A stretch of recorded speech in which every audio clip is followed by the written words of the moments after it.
Hi, Amber. Welcome to Scalable. Hey, I'm so happy to be with you in person, finally. I know, and you're in LA, which is incredible. And you got the perfect weather for it. It's been raining, and today it's really, what did you call it? The Chamber of Commerce Day for LA? It's literally perfect. The sun is out, like the weather is like crisp, and then I just ate really healthy food and sat next to like a million stylish people. It's like a perfect LA day. I love that so much. So LTK has been around for about 15 years at this point, and I definitely want to talk to you all about your journey as well as the evolution of the company. But I wanted to start our conversation today with the news because you just had a big announcement. We did. So just this morning, we launched the LTK AI Chatbot, which is a really phenomenal product. Every year, our creators publish 7 million pieces of content. It's original content in our app. What we've seen lately is that customers are really rotating to LTK to go search for things. So even since September, search is up 200% in our app. They're looking for real trusted recommendations from humans. And so while our traditional search had gotten much better, what people expect today is a chat interface. They're looking for a companion that can surface the best for them. And we have the original content and the original recommendations. And so we launched that this morning. It's currently rolled out to 25% of our users. It'll roll out to 100% by Monday. Wow. And you can ask it anything. Tell me about Fashion Week. Like, what were the trends? Like, who are the top creators to follow from that? Or, hey, give me some Super Bowl content. Or, I'm going to Nashville. Like, where should I eat and what creators to follow? It's all, based on the unique data set that we have. And it's personalized to you. So your feed will actually be different than mine. Your conversations will be different because it learns your preferences, whether that's from a brand, a creator perspective. So it's an exciting tool to bring to market. That's so interesting because one of the questions I was going to ask you is what problem does it solve? Obviously, there's a gold rush for AI. Everybody is rolling out AI tools, but having a specific, unique need that actually improves the experience for customers isn't always the case. So it's unique in that it's both discovery and it's actionable and it's from a real trusted human. I need to know what I'm trying to get at when I go to other chat surfaces, and they're not specifically tailored to shopping or content, right? Like they're going to search kind of what's publicly available, what they're able to have access to. And they're great at things like, I need this ski pant in a size 4 long, like where has it? That type of stuff. Or there's other AI, surfaces that we're seeing that kind of do price comparisons. That's really not the market that we're entering into. What we have is a unique data set of this original content from real trusted people. And so we're able to then surface that and make it discoverable in a conversational context. And so search has moved from keyword to conversation. And what we're trying to do is add that trust layer to AI and discovery. And creators uniquely can get you in a discovery flow where you didn't know what you actually wanted. Whereas I'm finding other surfaces are great from a shopping perspective when you already know what you want. And it's only trained on content from LTK creators, right? LTK creators is the only content that it's trained on. That's true. And then we are also able to pull in context from outside. So for example, when I tell it that I was coming to LA on Thursday and I have a dinner at Chateau Marmont, it actually knows that it's Thursday, it's LA, that what the weather is. It's bringing in that kind of context of what style would be expected. And so it's giving me kind of more context than LTK would have normally had as far as like weather, location, personal style. So zooming out a little bit, because I think there's a lot of people out there who think that AI is going to replace creators in the shopping journey. I know you and I both disagree with that, but tell us why. There's a couple reasons. I think one is that creators surface the content that you never knew you wanted, right? Like the places that you never knew you wanted to go, or the recipes that you never knew that you wanted to try, the clothes that you didn't know were in style. For example, I wore a pillbox hat in New York Fashion Week. I did not come up with that on my own. I found that actually through a creator. And even if I then go to an AI and say, hey, give me the best price on a pillbox hat that can be here by Thursday, the discovery point is still the creator, right? And it's still a real human that I'm following because I admire or I trust in some way. And so the originating point is still kind of that human creation. Let's back up for a second because there's actually, because everyone knows now that the feeds are proliferated with AI and because then you're layering in algorithmic feeds where you no longer know whose content you're seeing, you have this real trust crisis online.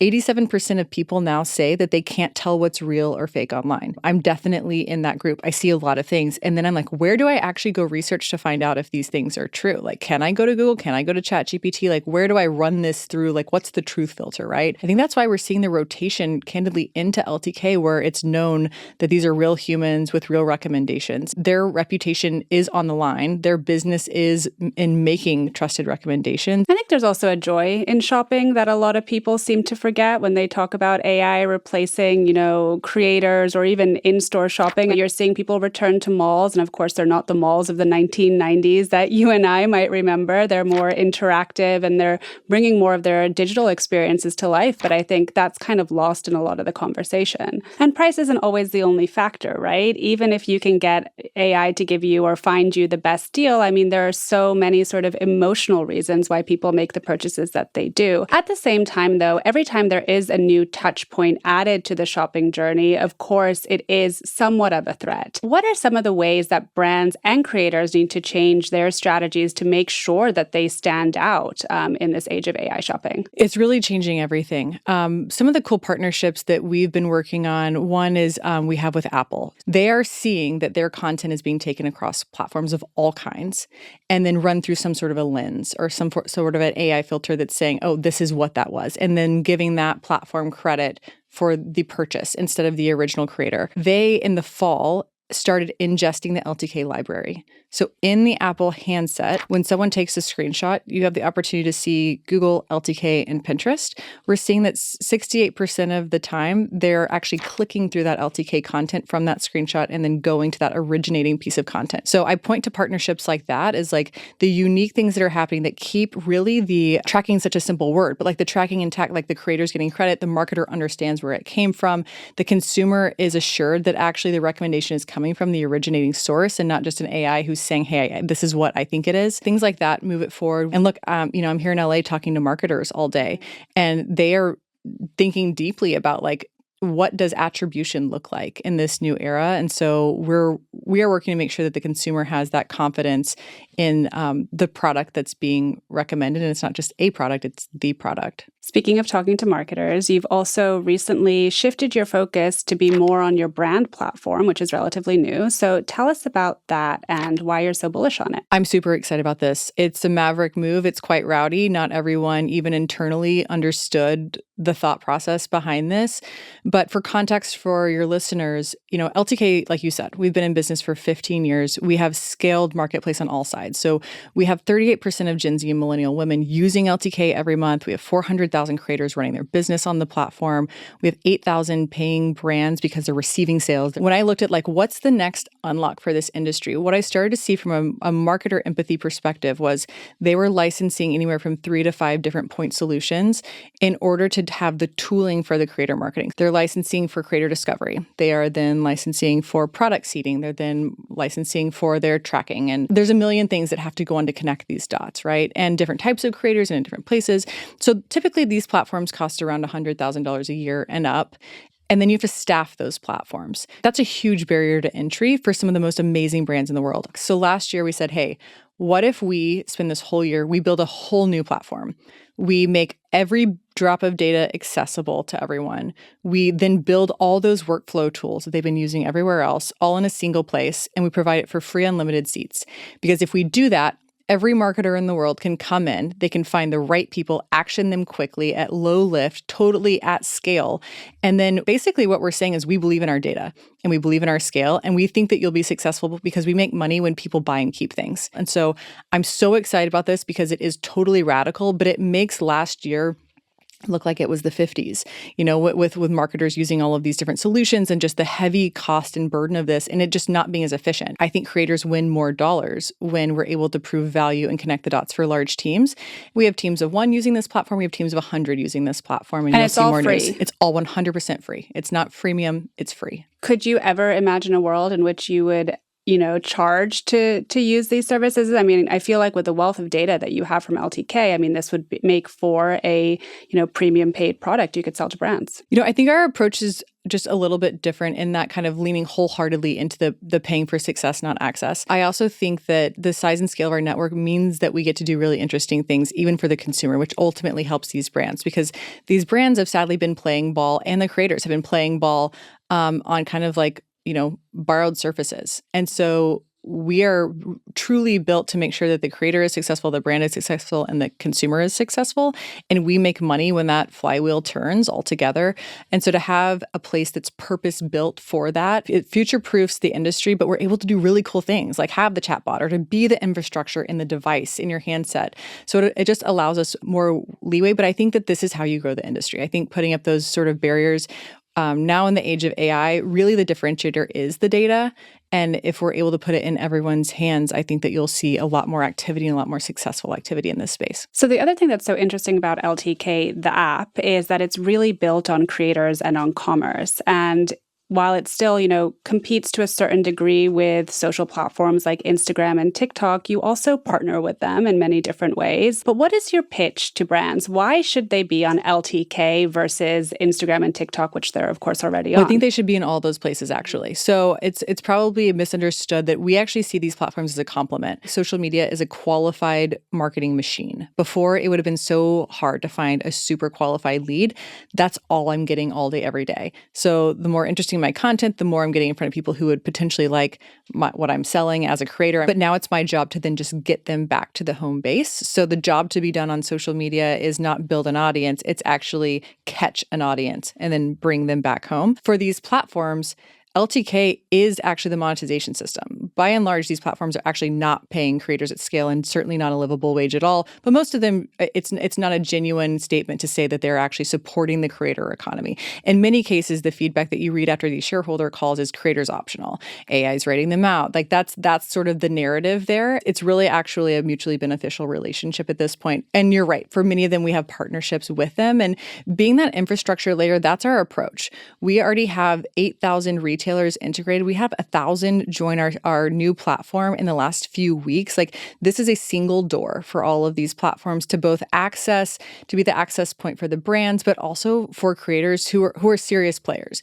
not the ones who are sitting and spinning up, I think TikTok Shop, maybe today I'll start talking about this water glass and we'll see how it goes. People who've really built a community and an audience. And so I think being that single door is why, we get to do cool things with Apple and with Pinterest, and we've done great partnerships with TikTok. And I think you'll continue to see more of that. It's very interesting that you brought up earnings calls because we actually did an analysis right after the last earnings season, kind of looking at how many times these tech executives mentioned creators on the earnings calls. And on Meta's call, for example, creators did not come up once. So it does just go to show you that, their priorities are changing. And right now it really is AI. Executives and, analysts on the call mentioned AI about 50 times. So you can really see how those priorities have shifted. But one other thing I wanted to talk to you about, because of course, LTK has been incredibly successful, but that success has also inspired, competitors in the space.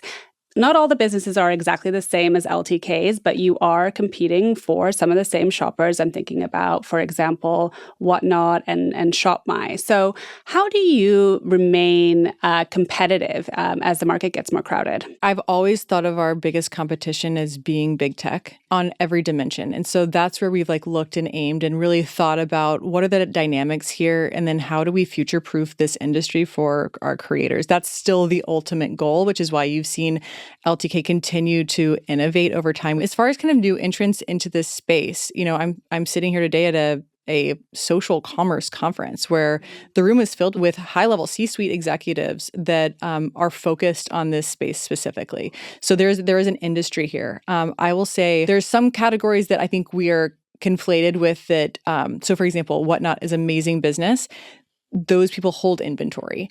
And so we think of ourselves entirely different in that, yes, we have talent. Yes, they're creating content. But the reason live commerce works is when you understand the inventory and you're able to say there's 2 left, there's 3 left, or let me discount it further.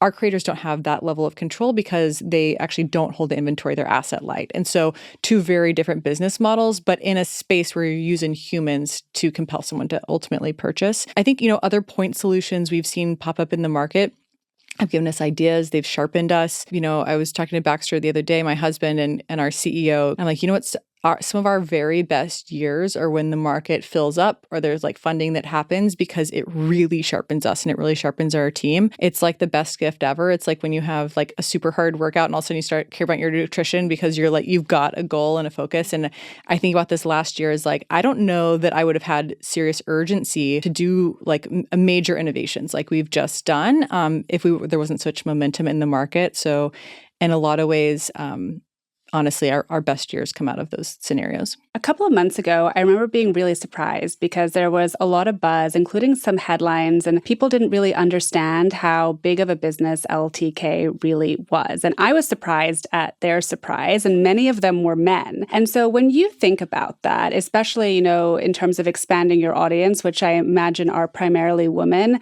how do you sort of approach that? You're right. Our core user is largely female on really all sides of the business. We're seeing a kind of growth in categories as we move into kind of like cooking and active and travel. You're starting to see more people move into our platform. But I think of many of these industries started actually female first. Even Pinterest was like largely a female platform as the creator economy started with mommy bloggers. Yes, yeah, exactly. So when people aren't our core user, I'm typically engaging with them in a financing setting. And so we've been meaningfully profitable for a very long time. And so it's on me, I'm going to say, for not educating the market kind of about what's going on. It's just because we've not been in market. Investors do great when they invest in an industry they understand.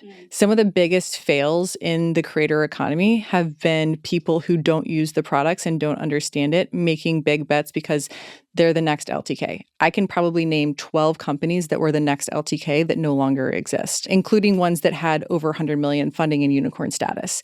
And so I look at that. It can be frustrating because I felt like I sat and earned every dollar being a female blogger in my 20s from Dallas, Texas, trying to raise money. So I will say, like, certainly, like on a human level, like it's been pretty annoying to see people use the LTK pitch book and say, I'm just the next one, just let me be number two. And they get 50 million out the gate. And you're like, wow, I worked for over 10 years before I got that kind of funding. But at the same time, I own my business and I still exist. So there's a lot of female investors, and that's a growing category too. But I just think you have to be a user of the product to understand the industry to do well in the space. So let's talk a little bit more about being a female blogger in Dallas, trying to make some money. Take us back to the very beginning of LTK, which was reward style first, no? Yes. So my background's in the fashion industry and in retail. I always knew I wanted to work in that space and just never knew where I'd land, so I tried it all. And, I lived in LA. I was going to be the next Rachel Zoe. And then I went to New York and I was working in wholesale manufacturing because I actually had my own jewelry line. I was trying to learn that space as well. I unknowingly educated myself on all sides of the industry, and then I was trained in PR. So I kind of started to really understand what everyone was looking for from each other, which I found to be very helpful. And I think in any industry that you're in is a really helpful, useful thing to do, is understand what drives every side of the market. And I was doing personal shopping to basically fund my jewelry line. And so I was bringing people clothes into their home, dressing them, and I was getting paid by retailers a commission for selling them clothing. In 2010, I launched a website, and this was the time when like websites cost like $20,000. It was like I was on like a literal payment plan for this thing, but I thought, it was like early days of websites. Like Vogue didn't have a website, like Neiman's didn't have social media, and that was my world and context. Not many people were online from e-commerce perspective, but Net-a-Porter and Shopbop were, and so I would document everything that I was doing from this personal shopping perspective, and tell people like where to buy it and what brands, and people loved it. They were like invited into my world. I'm sure. Oh my gosh, the Dallas Morning News did this article, and it was like she's giving her services away for free, because my services were styling and dressing people and telling them or bringing the product into their home, and they're like, this is the digital version and it's free. And I just thought they didn't understand. I was like, no, this is like a marketing tool. And then I found out very quickly they were totally right, and so I was forced to bring that analog business online and create the digital version, because I'd cut myself out of my business and I now had a $20,000 bill and a photographer that I paid. So that was the earliest days of LTK. We've continued to move through social media platforms as they've popped up and just figured out a way to make it accretive to our businesses and as a way to expand the creator opportunity. And, we've gone through different development cycles. It was all building out the tools for creators. And then it was really building out the tools for consumer, which we felt kind of forced into because we could see the writing on the wall that social media was no longer going to be a place to house an audience. And so we said, we've got to start investing very seriously. So in 2017 was our first meaningful investment launching the app. And we've been growing that just heads down ever since. Actually, it's over 60% of the sales volume we drive annually is now on our owned and operated. And so it's become very meaningful to this business and to our creators and our brands. And if you think back to those early days, how hard was it to get other bloggers and retailers on board with what you were building? Yeah, so it was hard for a number of reasons. One, well, the word blogger wasn't even in the dictionary. So there weren't many of us. And so in that way, it was fun because we kind of found each other through this. I spent hours on the phone with every single customer, both as an admirer of theirs, but also teaching them that hey, what you're already doing, you can make money doing what you're already doing, and being an intimate part of their lives those early days. On the brand side, it was very slow in the beginning.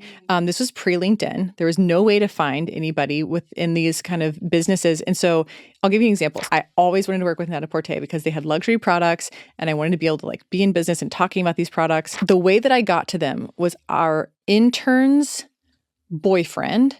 His sister lived in London. Her roommate was a web designer at Net-a-Porter. And I only found this out because everyone that I'd meet, I would bring it up in conversation. I'm like, do you know anyone at Neiman's? Do you know anyone at Neiman Marcus? Do you know anyone at Net-a-Porter? I mean, I was just constantly who knows retail people? And so it would be that kind of a path. And I'd get someone on Skype and sit there and kind of try to explain to them what a blogger was. Because at the time, it's all celebrity, all magazine. And so they're even if they took the call, they're hey, I mean, the conversations I had with these big department stores at the time was I would get fired if I paid a blogger. This is a weird subculture. This is not where we are as a brand. I don't understand. So, I mean, within the first year, I think it was we had 2 retailers. By 2015, I think we had, I want to say around 800. And at that point, it was not me out pitching globally. It was actually, we started getting inbound. So I was a keynote at South by Southwest. And that was just the timing is aligned to that. And that was when people the brands just started actually coming to LTK. And it's weird to think that was 10 years ago now, but that's when we kind of first started the flip. Which was the first retailer you worked with? ShopUp. Oh my gosh, I have a great story for this. They were a little bit easier to track down because they had contacts on their website. And so I emailed in to the sweet man, Tim. Thank you, Tim. And he took a phone call with me and I explained what we were trying to do. And that I was you don't have to pay us anything. It's totally free, unless we drive sales for you and then we'll agree on a commission. I talk him through this whole thing. And he actually agreed. So I remember when he said yes, I was living at my dad's house at the time, upstairs in the game room, and I ran downstairs and I was ShopUp said yes. They said yes. I was we have our customer. Da, da, da. And he was what's wrong with you?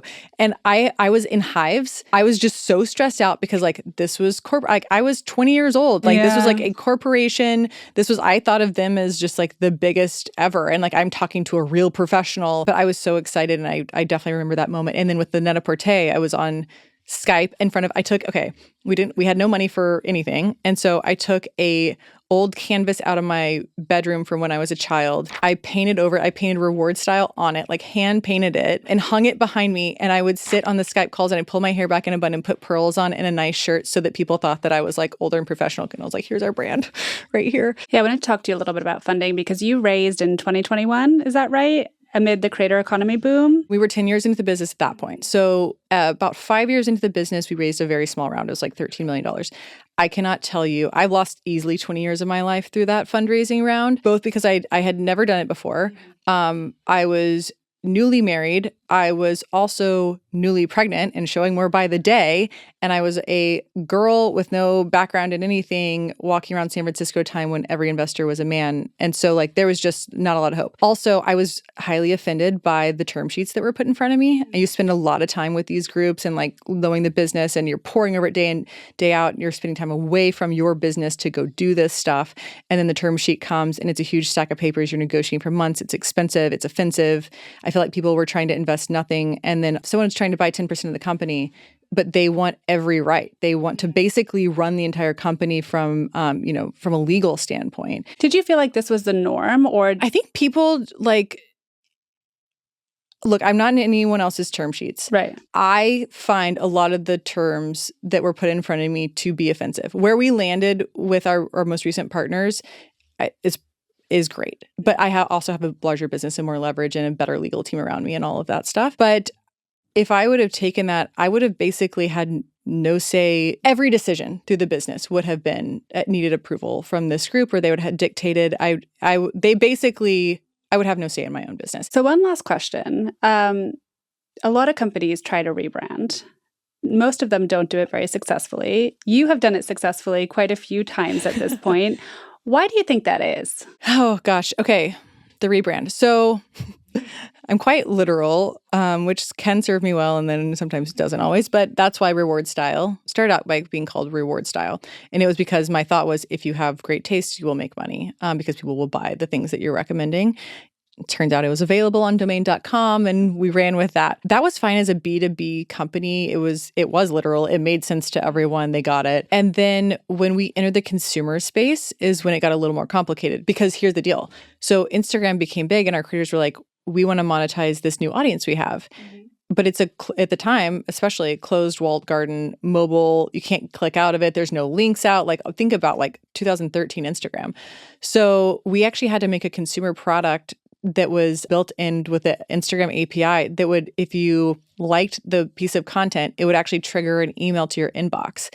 So we literally went to Marfa, Texas, went and sat in the hotel, and we were like, we're not leaving here until we come up with a way to monetize Instagram. This is what we came up with. We own a ton of IP around it. And it was called, again, literal, like to know it, because you could like it on Instagram and we would send you an email and you would find out about it. We needed people to register their emails so that we could do this for them. And so, again, we went the literal route. But then we launched an app. And internally and with our clients, there were super users. It was just LTK, LTK, LTK. And that was just like the shorthand to discuss what we were discussing. And we're like, well, if we're going to the expense actually of creating two brands, and then who is the brand that's talking to our customer? Because actually our customers, we'd have brands apply on Like to Know It, and then we would approve them from reward style because that's the infrastructure layer.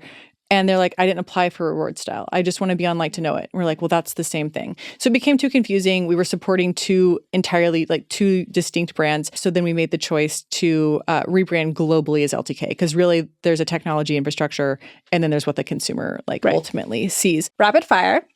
What was the last thing that LTK inspired you to buy? A heated chair for soccer games.